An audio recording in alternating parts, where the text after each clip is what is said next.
በያላችሁበት የዓለም ዳርቻ ሁሉ የተከበረ ሰላምታችን ይድረሳችሁ። የተወደዳችሁ የመሃል ሚዲያ አድማጭ ተመልካቾቻችን እንደምን ውላችኋል?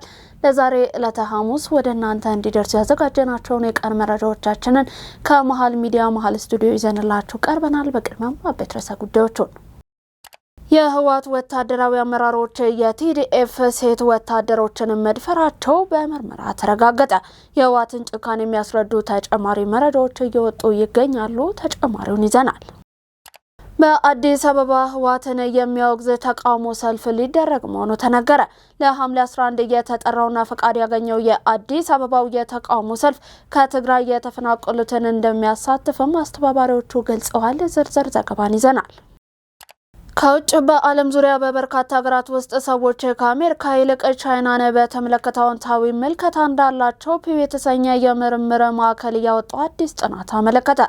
ተቃውሞ በሚያደርገው ጥናቶች እንዲሁም አይነት ግኝት ላይ ሲደርስ ይህ የመጀመሪያው ነው። ከውጭ እንመለከተዋለን።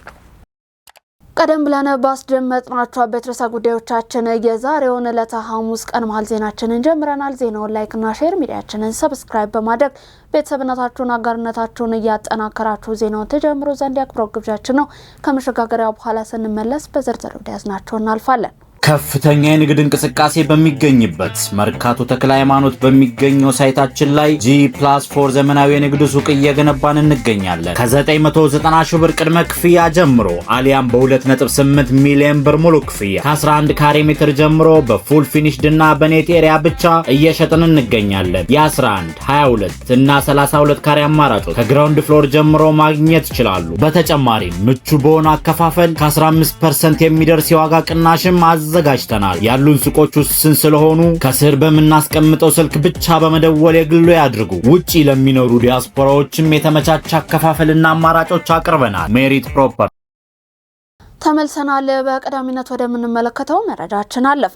የህወሓት ወታደራዊ አመራሮች የቲዲኤፍ ሴት ወታደሮችን መድፈራቸው በምርመራ ተረጋገጠ። የህወሓትን ጭካኔ የሚያስረዱ ተጨማሪ መረጃዎች እየወጡ ይገኛሉ። ተጨማሪውን ይዘናል። ቡድኑ በሰሜኑ ጦርነት ወቅት የገዛ ሴት ወታደሮቹ ላይ ጾታዊ ጥቃት ይፈጽም እንደነበረ ዛሬ ወጣ አንድ የምርመራ ሪፖርት አጋልጧል። ዘኒ ሁማኒቴሪያን በተመለከተው አስደንጋጭ የምርመራ ሪፖርትን ይፋ አድርጓል። በሰሜኑ ጦርነት ወቅት ቲዲኤፍን የተቀላቀሉ ሴት ወታደሮች በከፍተኛ የቡድኑ ወታደራዊ አመራሮች ተደፍረዋል፣ ጾታዊ ጥቃት ተፈጽሞባቸዋል። በሰሜን ኢትዮጵያ አዲስ የጦርነት ስጋት ባንዣበበበት በዚህ ወቅት የትግራይ ክልላዊ ባለስልጣናት የቀድሞ የትግራይ መከላከያ ኃይል ቲዲኤፍ ተዋጊዎች እንደገና እንዲመዘገቡ ጥሪ እያቀረበ ሲሆን በዚህ ኃይል ውስጥ ያገለገሉ ሴቶች ከ2020 እስከ 2022 በተካሄደው ግጭት ወቅት በራሳቸው አዛዦች እጅ የደረሰባቸውን የጾታ ጥቃት በይፋ መናገር ጀምረዋል። በጦርነት ወቅት የተፈጸሙ የሰብአዊ መብት ጥሰቶች ላይ የተደረገው አብዛኛው ትኩረት የኢትዮጵያ መንግስት ወታደሮችና ከነርሱ ጋር በአጋርነት የተዋጉት የኤርትራ እንዲሁም የአማራ ኃይሎች ህወሓትን ለማጥፋት በወሰዱት ዘመቻ ወቅት በተፈጸመ ግፎች ላይ ነበር። ሆኖም ለትግራይ ሴቶች ፍትህ ማለት የቲዲኤፍ መኮንኖች በሴት ተዋጊዎቻቸው ላይ የፈጸመውን የጾታ ጥቃትን በተመሳሳይ ትኩረት መመርመር ማለት ነው። ከነዚህ ሴቶች ብዙዎች ቀደም ሲል ያዩት ጥቃት ከመሸሽ እንዲሁም ጥበቃ ለማግኘት በማሰብ ወደ ተዋጊነት እየተቀላቀሉ ነበር።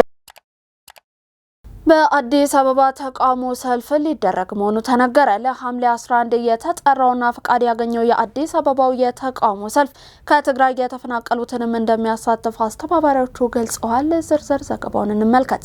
በአዲስ አበባ ከተማ ለመጪው ሐምሌ 11 ቀን 2018 ዓ.ም የተጠራውና በህገ ወጥ ወታደራዊ ምልመላ እንዲሁም በሰላማዊ ዜጎች ስር ላይ ያተኮረው የተቃውሞ ሰልፍ የመንግስትን ፈቃድ ማግኘቱንና በከተማዋ የሚገኙ በርካታ የትግራይ ተፈናቃዮችም በሰልፉ ላይ እንደሚሳተፉ የሰልፉ አስተባባሪዎች ነግረውኛል ሲል አዲስ ማለዳ ዘግቧል።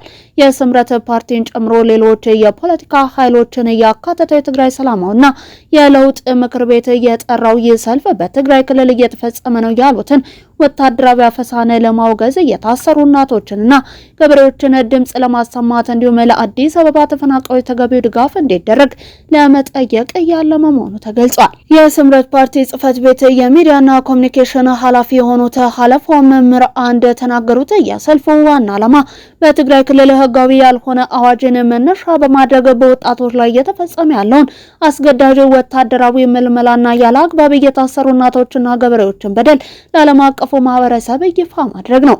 በተጨማሪም የኢትዮጵያ ብሔራዊ ምርጫ ቦርድ እውቅና የነፈገውን የህወሓት ቡድን የፕሪቶሪያውን ስምምነት ፈርሷል በሚል እያከናወነ ያለውን ተግባር ለማውገዝ የፌዴራል መንግስት የበኩሉን ኃላፊነት እንዲወጣ ለመጠየቅና በጦርነት ምክንያት ተፈናቅለው አዲስ አበባ የሚገኙ የትግራይ ተወላጆች አስፈላጊውን ሰብአዊ ድጋፍ እንዲያገኙ ለማስቻል እንደሆነ ኃላፊው አስረድተዋል። በትግራይ ክልል ውስጥ የሚፈጸመው ስርና ወከባ በሰልፈኞች ላይ የስነ ልቦና ፍርሃት ሊፈጥር እንደሚችል ቢታሰብም ጦርነቱን ሸሽቶ ወደ አዲስ አበባ የመጣው ተፈናቃይ ማህበረሰብ ግን በሰልፉ ላይ በከፍተኛ ቁጥር ይሳተፋል ተብሎ እንደሚጠበቅ አስተባባሪዎቹ አመልክተዋል።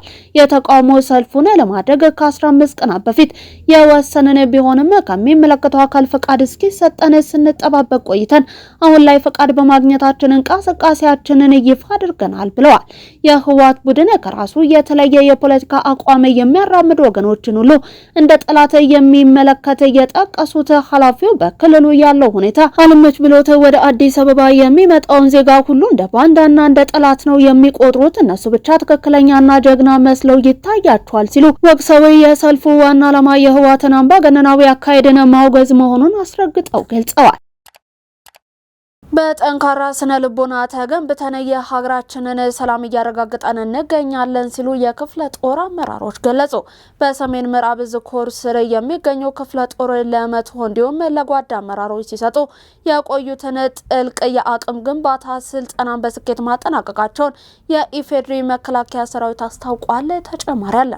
ወታደራዊ መሪነት በአንድ ወጥ አስተሳሰብ አረዳድና ስነ ልቦና ላይ የተመሰረተ ጥልቅ ጥበብ መሆኑን የገለጹት ኮሎኔል ጆዋር ዴኮ ሰራዊቱ የሀገርን ሉዓላዊነትን የመጠበቅ ግዳጁን ጎን ለጎን እያከናወነ መሰልጠኑ በትልቅ የሙያና የግዳጅ ዲሲፕሊን የታነጹ የህዝብን ደህንነትና ልማትን ማረጋገጥ የሚችሉ ተተኪ መሪዎችን ለማፍራት ማስቻሉን ተናግረዋል። በእዙ ስር የሚገኙ የክፍለ ጦር አመራሮች በበኩላቸው ቀደምተኝነት፣ ቅልጥፍና እንዲሁም በራስ የመወሰን ብቃት ያላቸው መሪዎች በመፈጠራቸው የተሰጣቸውን ግዳጅ በአጭር ጊዜ በድል መወጣት መቻላቸውን ገልጸዋል። የታሪካዊ ድልም የኢትዮጵያን መፍረስና መዳከም የሚመኙ ጠላቶች ተስፋ እንዲቆርጡና እንዲኮሰምኑ ያደረገ መሆኑን አመልክተዋል። ኮሎኔል ኪሮስ ጎይቶን በበኩላቸው በማንኛውም አስቸጋሪ የአየር ጸባይና የመሬት አቀማመጥ ውስጥ ግዳጅን በአጭር ጊዜ በድል ማጠናቀቅ የሚያስችል አስተማማኝ አቅም መገንባቱን ጠቅሰው እየተዋጉ የሚገኙ በአሸናፊነት ስነ ልቦና የታጠቁና በማንኛውም ውጊያ ውስጥ የሚመሩትና አባላት በአሸናፊነት የሚያበቁ መሪዎችን አፍርተናል ብለዋል። ኢትዮጵያ በነጻነቷ ጸንታ ለዚህ ትውልድ መሻገሯን ያወሱት የክፍለ ጦሮች አዛዥ ኮሎኔል መሐመድ ከማል ይህንን የታሪክ አደራ ማስቀጠል ማለት የሀገሪቱን ሰላም፣ ብሔራዊ ጥቅምን እንዲሁም ዳር ድንበር በአስተማማኝ ሁኔታ ማስከበር ማለት መሆኑን አስረድተዋል። በዘመናዊ ቴክኖሎጂ የታገዘና የሁለገብ አቅም ባለቤት የሆነ ሰራዊት መገንባቱን ያረጋገጡት ኮሎኔል ሁሴን ሐሰን በበኩላቸው የሀገሪቱን ህገ መንግስታዊ ስርዓት ከውጭ ወራሪዎችና ከውስጥ ጸረ ሰላም ኃይሎች ለመጠበቅ ሰራዊቱ በማንኛውም ሰዓት በከፍተኛ ወትሮ ዝግጁነትና ሞራል ላይ እንደሚገኝ ገልጸዋል። የአሜሪካ አምባሳደር ጎንደር ገቡ። በኢትዮጵያ የዩናይትድ ስቴትስ ባለሙሉ ስልጣን አምባሳደር ክቡር ኤርቪን ማሲንጋ ለይፋዊ የስራ ጉብኝት ታሪካዊቷ የጎንደር ከተማ ገብተዋል። አምባሳደሩ ጎንደር ሲደርሱ የጎንደር ዩኒቨርሲቲ ፕሬዝዳንት ዶክተር አስራት አጸደወይን፣ የጎንደር ከተማ ከንቲባ አቶ ቻላቸው ዳኘው እንዲሁም የዩኒቨርሲቲውና የከተማ አስተዳደሩ ከፍተኛ የስራ ኃላፊዎች በተገኙበት ደማቅ አቀባበል ተደርጎላቸዋል። አምባሳደር ኤርቪን ማሲንጋ እንዲሁም የሚመሩት የልዑካን ቡድን በቆይታቸው በጎንደር ከተማ በጎንደር ዩኒቨርሲቲ አጠቃላይ ስፔሻላይዝድ ሆስፒታል እንዲሁም በአጼ ቴዎድሮስ ግቢ በሚገኘው የሃሪ ኤስ ትሩማን አሜሪካ ኮርነር ቤተ መጻሕፍት ማዕከል ጉብኝት ያደርጋሉ ተብሎም ይጠበቃል። በተጨማሪም በትምህርት፣ በምርምር፣ በጤና አገልግሎትና በተቋሚ አጋርነት ዘርፎች ያለውን የሁለትዮሽ ትብብርን ይበልጥ ማጠናከር በሚቻልባቸው ጉዳዮች ላይ ከዩኒቨርሲቲው ከፍተኛ አመራሮች ጋር ይወያያሉ ተብሎ ይጠበቃል። ከ55,000 በላይ ዜጎች በህገወጥ መንገድ ሊወጡና ሊገቡ ሲሉ ተይዘው ህጋዊ እርምጃ ተወስዶባቸዋል አለ የኢሚግሬሽን እንዲሁም ዜግነት አገልግሎት። ከነዚህ መካከል 45,934 የውጭ ዜጎች በሀገር ውስጥ በተለያዩ ድርጅቶች እየሰሩ ያሉትን ህጋዊነትን በማረጋገጥና ህጋዊ መስመር እንዲይዙ መደረጉም ነው የተመላከተው። የኢሚግሬሽንና ዜግነት አገልግሎት የ2018 በጀት ዓመት የተከናወኑ ዋና ዋና ተግባራት ዙሪያ መግለጫን ሰጥቷል። የአገልግሎቱ ዋና ዳይሬክተር ሰላማዊት ዳዊት በአየር እንዲሁም በየብስ ድንበር 7,255,691 ገቢ እንዲሁም ወጪ መንገደኞችን ማስተናገድ መቻሉን ገልጸዋል። በበጀት ዓመቱ ከ1,633,000 በላይ ፓስፖርት መሰጠቱን አንስተውም ከዚህ ውስጥ ሰርቪስ ፓስፖርት 4,850፣ ዲፕሎማቲክ 631 መሆኑን አብራርተዋል።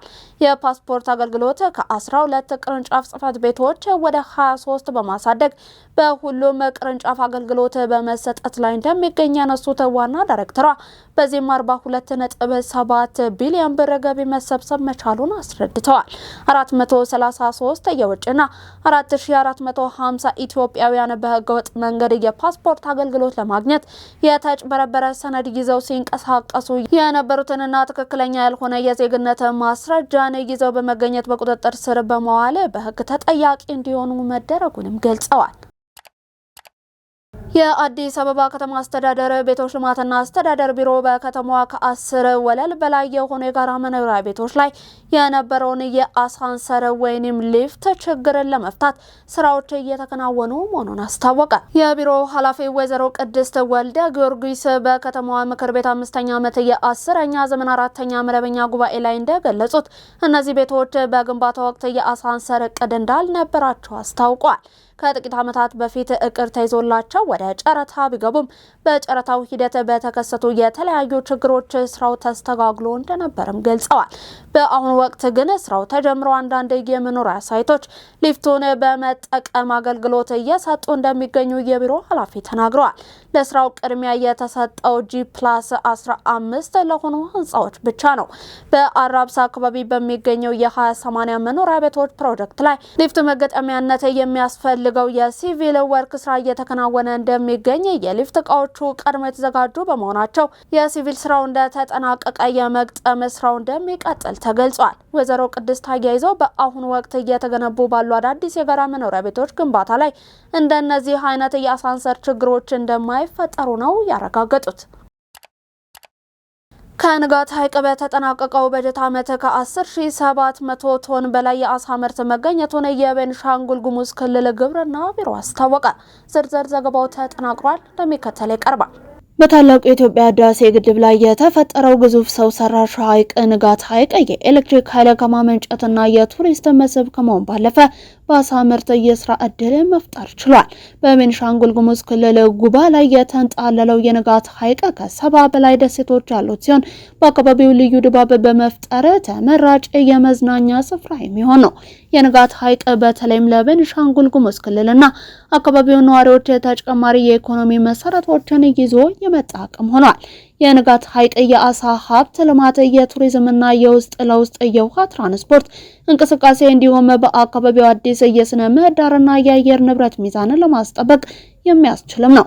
የክልሉ ግብርና ቢሮ የእንስሳት እንዲሁም የአሳ ሀብት ልማት ዘርፍ ምክትል ኃላፊ የሆኑት ዶክተር ብርሃኑ ኢቴቻ በንጋት ሐይቅ አሳ ማስገር ስራ 46 ማህበራት ተደራጅተው እየሰሩ መሆኑን ገልጸዋል። በመሆኑም በተጠናቀቀው በጀት ዓመት ከንጋት ሐይቅ ብቻ 10,799 ቶን አሳ ማምረት መቻሉን ጠቅሰው በክልሉ የአሳ ምርት እድገት ማሳየቱን ተናግረዋል።